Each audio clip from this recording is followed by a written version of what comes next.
But the first day was Ohio State in Ryan Day. I did follow around Ryan Day most of the day, actually. And there's no one that gets more questions, right? There's no one that gets more attention at Big Ten Media Days than Ryan Day in Ohio State. In fact, his sports information director, Jerry Emig, who's been there forever and does a great job, was keeping count of all the questions that Ryan got. And I think it was like literally like over, when you count him at the podium, it was like, over 100 questions on the day. And I'm sure a lot of them repeated, and most of them were obviously about what we've been talking about, actually, right? Because they've used NIL quite a bit there. And there were a lot of questions about the changing environment in NIL. And Ross Bjork, the athletic director, was there at a story last week about their budget, their football budget, which he told me, on the record, told me publicly that it was around 20 million. So you can imagine spending 20 million on a roster and the expectations for that team.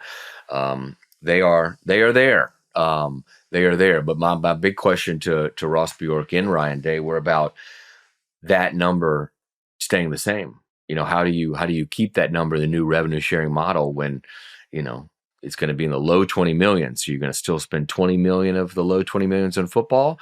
The answer is that number probably isn't changing, right? It's just going to come from outside entities. You're going to subsidize and your revenue share going to come from outside entities probably. But yeah, it was a lot of cues for Coach Day, and seemed to handle it well, but obviously the pressure is on. Yeah, 20 million is the number I've heard for them as well, which I would imagine is probably the industry leader right now.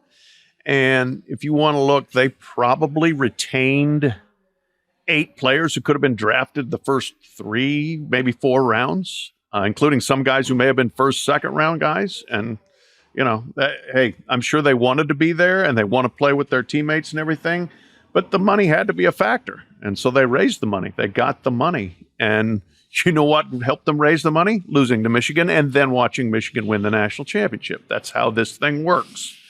The question is interesting if that is going to be like the number going forward. And what I want to see is if Ohio State wins it all this year, which I think is entirely possible, do you get some boosters to say, hey, we got our title. I'm gonna pull back a little bit. I'm not gonna make this outlay every single year.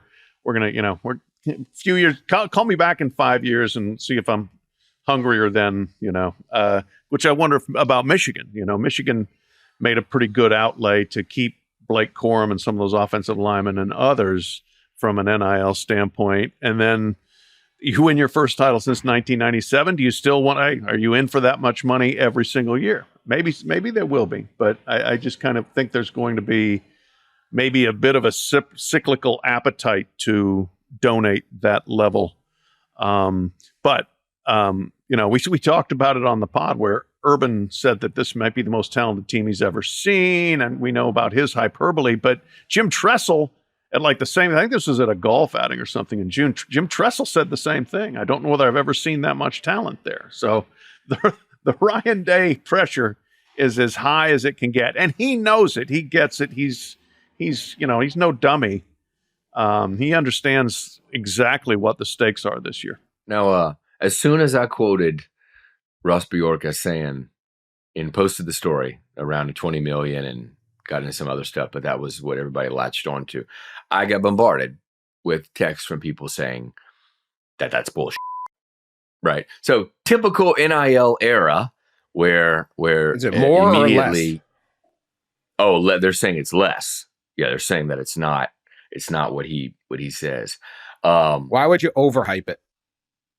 I'm not. Let's say hypothetically, why would you? I think for recruiting purposes. But then, then won't recruits expect that kind of money, and then they feel like they're getting?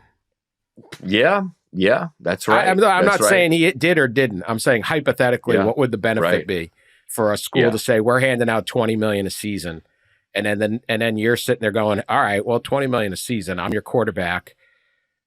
You're trying to bring me in as I deserve at least, 2 million of that, or so. I don't know, whatever. It would seem like you'd want to lower it. No, that's not been the case. I think schools are overhyping. Interesting. Yeah, or overhyping. But I'm not saying he's doing that. And their roster, the way they recruited at the transfer portal, we've talked about it, right? It's expensive. I think we all said we could do the numbers, and it's probably at least 14, 15 million. Yeah. Right. And he said it's more around 20.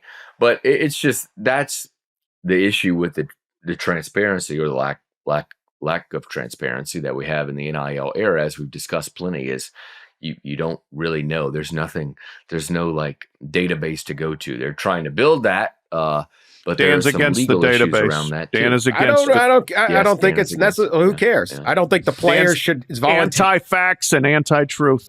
Anti-guardrail. Who cares? You get what you get. Make your deal. I don't know.